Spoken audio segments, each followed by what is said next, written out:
Assalamualaikum warahmatullahi wabarakatuh. Nama saya Luqman Hakim bin Askuri. Nombor matrik I22106010. Jadi saya akan membentangkan tentang pengenalan kepada fiskal polisi, iaitu dasar fiskal. Jadi ia merujuk kepada penggunaan pembelanjaan kerajaan dan dasar cukai untuk mempengaruhi keadaan ekonomi. Ia juga termasuk permintaan agregat, iaitu agregat demand untuk barangan dan perkhidmatan, pekerjaan, inflasi dan juga pertumbuhan ekonomi. Kerajaan biasanya menggunakan dasar fiskal untuk menggalakkan pertumbuhan yang mampan dan mengurangkan kemiskinan. Jadi ia untuk menggalakkan pertumbuhan yang mampan merujuk pada pertumbuhan yang terjadi secara berterusan dan juga mengurangkan kemiskinan. Kemiskinan tu tidaklah boleh jadi sifar, ia akan sentiasa lagi ada. Jadinya kerajaan menggunakan dasar ini untuk mengurangkan kemiskinan tersebut walaupun bukannya terus kepada sifar.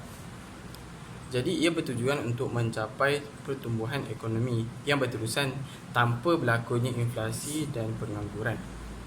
Ia juga untuk meningkatkan tenaga penuh, iaitu labour force. Seperti yang kita tahu, labour force itu adalah tenaga pekerja lah, orang katakan. Dan seterusnya untuk mencapai pengagihan pendapatan yang lebih saksama. Jadi sekiranya dasar cukai diperkenalkan untuk semuanya sama-sama membayar cukai, dan pendapatan dan pengagihan pendapatan akan terjadi dengan lebih saksama ataupun lebih adil kepada setiap rakyat Malaysia. Okey, seterusnya macam mana dasar fiskal ini berfungsi? Jadi kerajaan mempengaruhi ekonomi dengan mengubah tahap jenis percukaian. Percukaian adanya dua, percukaian langsung dan juga percukaian tidak langsung. Seterusnya, takat dan komposisi perbelanjaan dan tahap dan bentuk pinjaman. Okey, dalam jangka pendek, kerajaan mungkin memberi tumpuan kepada penstabilan makro. Dan juga dalam jangka panjang, matlamatnya mungkin untuk menggalakkan pertumbuhan yang mampan atau mengurangkan kemiskinan, seperti yang saya sebut pada awal-awal lagi, dengan tindakan sampingan bekalan, iaitu side income, bekalan sampingan lah, untuk menambah baik infrastruktur atau pendidikan. Jadi setakat itu daripada saya. Terima kasih. Saya akan lepas kepada pemerintah seterusnya. Okay, I will explain about policy. There's three policy in fiscal policy. The first thing is the expansionary policy and tools. To illustrate how the government can use fiscal policy to affect the economy, consider an economy that's experiencing a recession. The government might issue tax stimulus rebates to increase aggregate demand and fuel economic growth. Logic behind this approach is that when people pay lower taxes, they have more money to spend or invest, which fuels higher demand. That demand leads firms to hire more, decreasing unemployment and causing fierce competition for labor.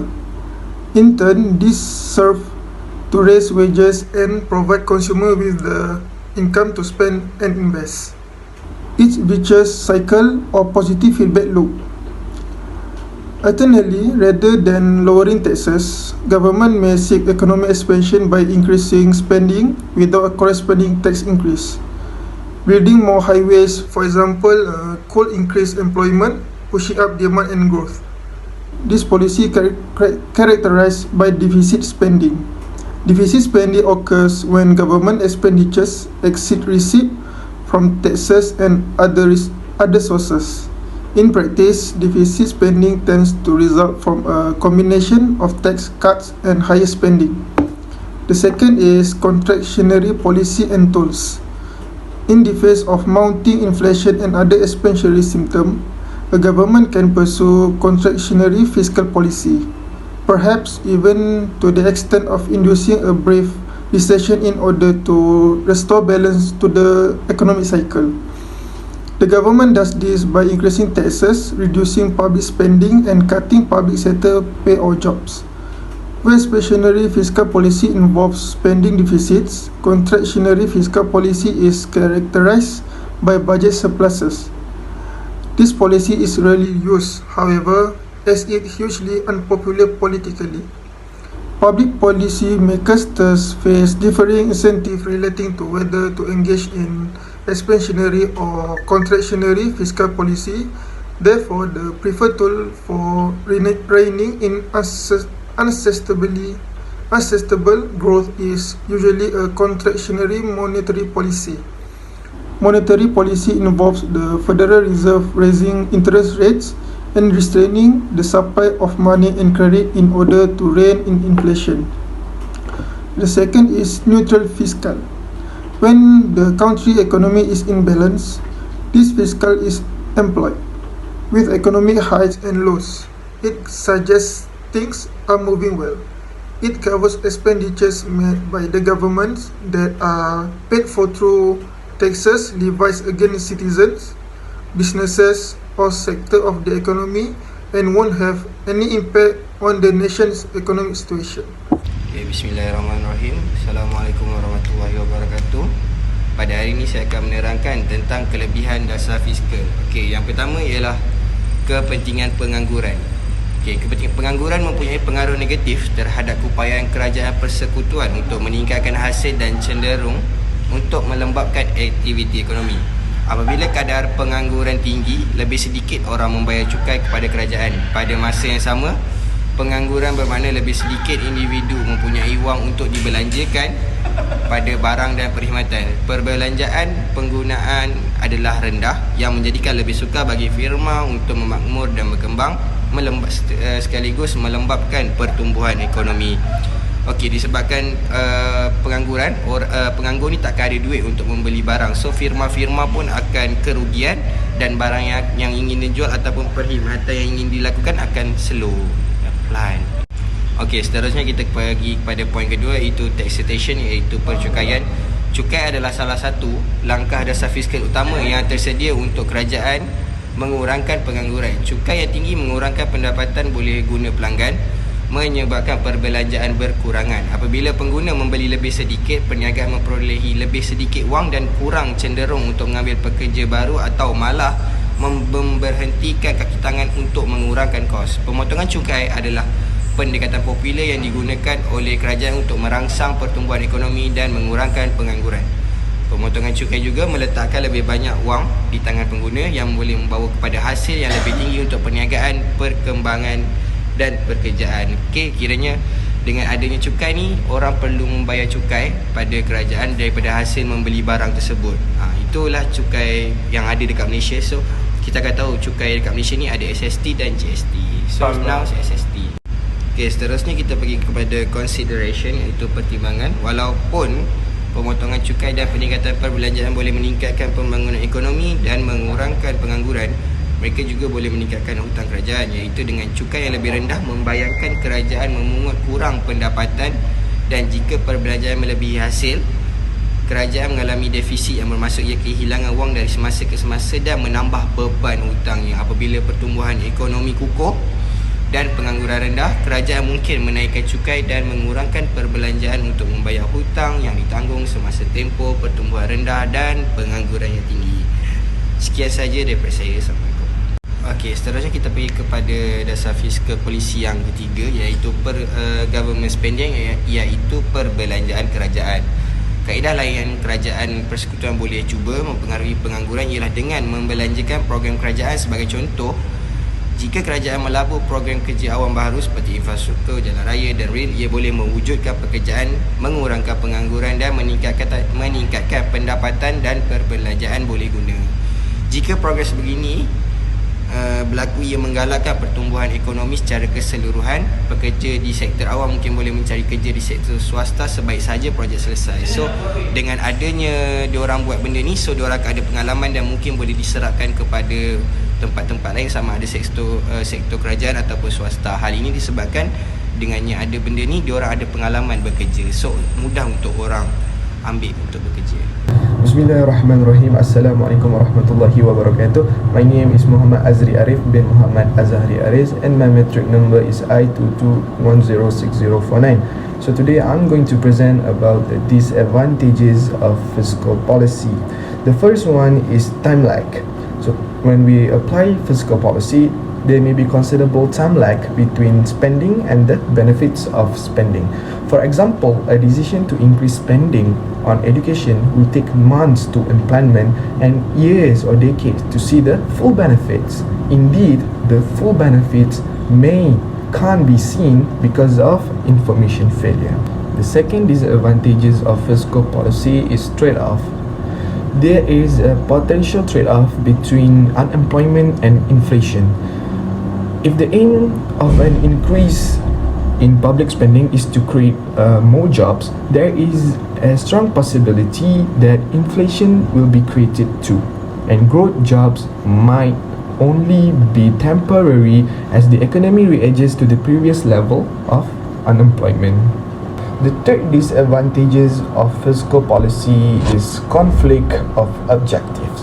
When the government uses a mix of expansionary and contractionary fiscal policy, a conflict of objective can occur. If the national government wants to raise more money to increase its spending and stimulate economic growth, it can issue bond to the public. Since government bonds offer a range of benefit to buyer, individual and business will buy them heavily. Moving on, the next disadvantages is there will be inflexibility. There are usually delays in the implementation on fiscal policy because some proposed measure may have to go through legislative process. While government can easily increase expenditure, there are some difficulty decreasing government expenditure during periods of high economic growth. This can be due to investment project being already bounded by contracts, pressure by public services union, difficulty in decreasing expenditure on essential government services such as education, health or defense. Even the government increase its spending, it takes some time before the money trickles down to people's pocket. Lastly is the crowding out effect. So this is one of the disadvantages of fiscal policy. So what is crowding out effect is? So basically, it is when government try to borrow more money in the loanable funds market. So as we can see at the graph here, we have the graph for the loanable fund market where the x-axis is the quantity for the loanable funds and at the y-axis is the interest rate for the loanable fund, where there is also a demand curve and a supply curve for the loanable fund, and the equilibrium price is where quantity demand on loanable funds is equal to quantity supply at loanable fund at point A. So basically, when government interferes and try to borrow money from the loanable fund market, this will cause the demand curve to shift to the right. As we can see, as government try to interfere and borrow more from the loanable fund market, this will cause an increase in demand, causing the demand curve to shift to the right. So this will cause the equilibrium points from point A changes to point B with a much higher interest rate. And this also will cause the private sector to borrow less because of a higher interest rate.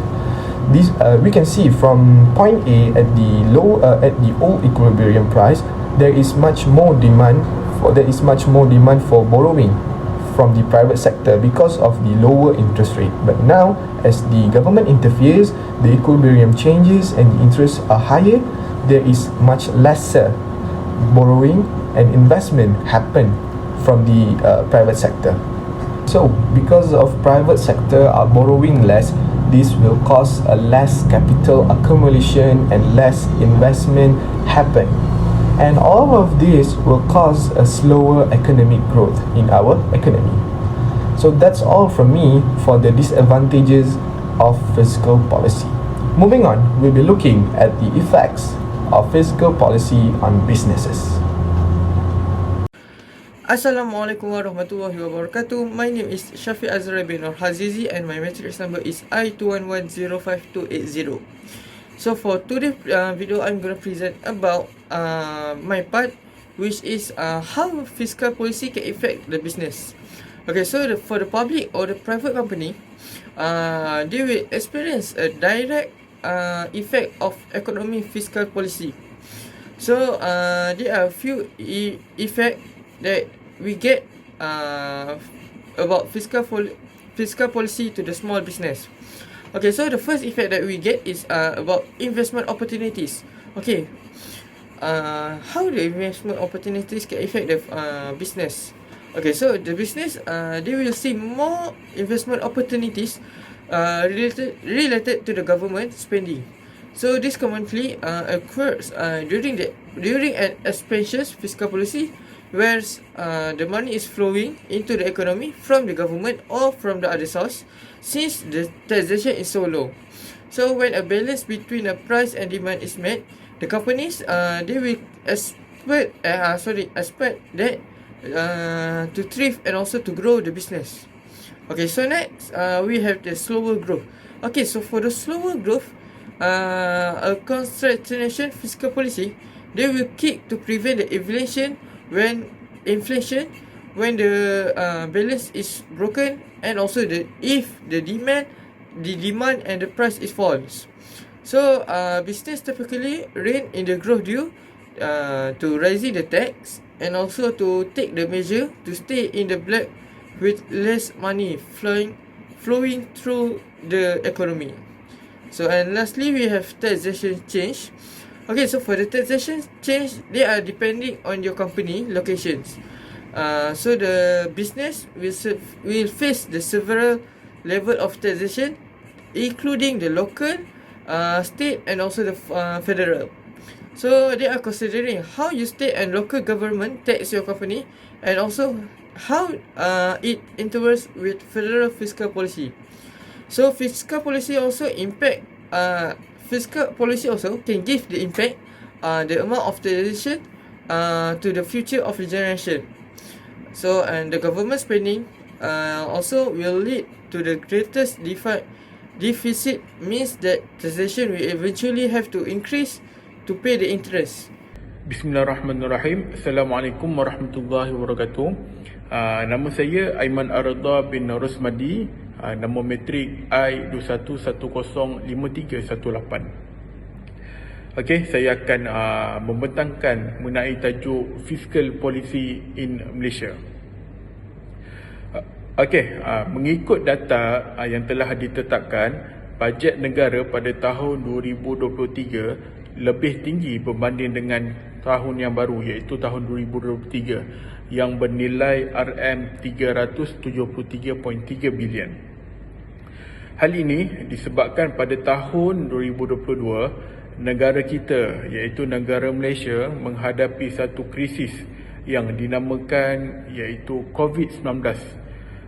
Negara perlu mengeluarkan kadar perbelanjaan lebih tinggi untuk membantu rakyat di Malaysia. Seterusnya, pada tahun 2023, Malaysia perlu mengawal kadar perbelanjaan pada tahun tersebut untuk mengelakkan pembaziran untuk perkara yang tidak penting.